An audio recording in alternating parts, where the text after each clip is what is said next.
Hi guys, ഞാൻ ഇന്ന് നിങ്ങളുമായി ഒരു പുതിയ വീഡിയോ ആയിട്ടാണ് വന്നിരിക്കുന്നത്. ഈ വീഡിയോ ചെയ്യാനായിട്ടുള്ള കാരണം മിയാവാക്കി രീതിയിൽ എങ്ങനെ ഫ്രൂട്ട്സ് ചെടികൾ വെച്ച് കൃഷി ചെയ്യാമെന്നുള്ള ഒരു വീഡിയോ ആയിട്ടാണ് നിങ്ങളുമായിട്ട് പങ്കുവയ്ക്കുന്നത്. നിങ്ങളുടെ എല്ലാ സപ്പോർട്ടും ഉണ്ടായിരിക്കണം. അപ്പോൾ അത് എല്ലാവർക്കും കൂടി കാണത്തക്ക വിധത്തിൽ വീഡിയോ എടുത്ത് ഞാൻ സൂക്ഷിച്ചു വെച്ചിട്ടുണ്ടായിരുന്നു. അപ്പോൾ അത് നിങ്ങൾക്ക് ഓരോരുത്തർക്കും അത് എങ്ങനെ ചെയ്യാമെന്നുള്ളത് പറഞ്ഞു തരാം. 1/2 സെൻറ്റ് സ്ഥലമാണ്, ഞാൻ വീടിനോട് ചേർന്ന് കിടക്കുന്ന 1/2 സെൻറ്റ് സ്ഥലത്തിലാണ് ഞാനിത് ചെയ്തിരിക്കുന്നത്. പ്രത്യേകം നമ്മുടെ വികാരി അച്ഛൻ, ബഹുമാനപ്പെട്ട ഫാദർ സുമേഷ് 40 കളത്തിൻ്റെ നിർദ്ദേശം പ്രകാരമാണ് ഇത് ചെയ്തിരിക്കുന്നത്. ആദ്യം മണ്ണൊക്കെ മിക്സ് ചെയ്ത് വളവും അതുപോലെ തന്നെ ചകിരിച്ചോറും എല്ലാം മിക്സ് ചെയ്ത് വളരെ കൃത്യമായ രീതിയിൽ മിക്സ് ചെയ്ത് ക്ലിയർ ചെയ്തു.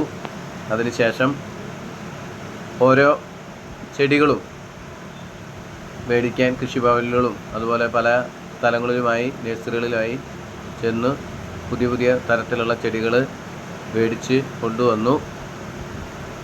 അങ്ങനെ 45ഓളം ചെടികൾ, 50ഓളം ചെടികൾ മേടിച്ചു.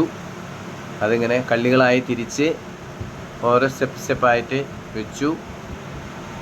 അതാണ് നിങ്ങളിവിടെ കാണുന്നത്. പലതരം ചെടികളാണ്, അതിൽ പേരുകൾ ഞാൻ പിന്നെ പറഞ്ഞു തരാം. ഓരോ ചെടികളുടെയും പേരുകൾ ഞാൻ പറഞ്ഞു തരാം.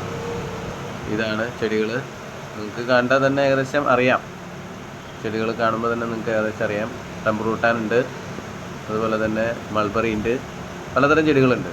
ഇതാണ് ഇതിൻ്റെ രീതി, കള്ളികൾ തിരിച്ച് വെക്കുക എന്നുള്ളതാണ്. ഇനി ഇതിൻ്റെ സ്റ്റെപ്പായിട്ടുള്ള ഓരോന്നും ഞാൻ നിങ്ങൾക്കായിട്ട് അപ്ലോഡ് ചെയ്ത് തരാം വീഡിയോ. ഇപ്പോൾ ഏകദേശം 2 വർഷത്തോളം കഴിഞ്ഞു. അപ്പോഴാണ് എനിക്ക് ഇതിങ്ങനെ ഓരോരുത്തർ വന്ന് ചോദിക്കുമ്പോൾ നമ്മൾ ഓരോരുത്തർക്കായിട്ട് പറയണ്ടല്ലോ. അപ്പോൾ അതാണ് നിങ്ങൾക്ക് ഇത് കാണിച്ചു തരുന്നതിനായിട്ട് ഇടവന്നത്. അതുകൊണ്ട് ഇപ്പോൾ പലതരത്തിലുള്ള ഫ്രൂട്ട്സ് നമുക്ക് ലഭിച്ചുകൊണ്ടിരിക്കുന്നു. രാവിലെ തന്നെ നല്ല തണുപ്പും അതുപോലെ തന്നെ നല്ല കുളിർമയും ലഭിക്കുന്നുണ്ട്. ഈ വൃക്ഷങ്ങളൊക്കെ വന്ന് നിൽക്കുന്നതുകൊണ്ട് ഓരോരുത്തർക്കും ഇതുപോലെ ചെയ്യാവുന്നതാണ്. അതുമൂലം പ്രകൃതിയെ സംരക്ഷിക്കുകയും ചെയ്യാം. ഇത് നമ്മൾ എല്ലാവരിലേക്കും എത്തിക്കുക, ഷെയർ ചെയ്യുക, സബ്സ്ക്രൈബ് ചെയ്യുക. ഓക്കേ.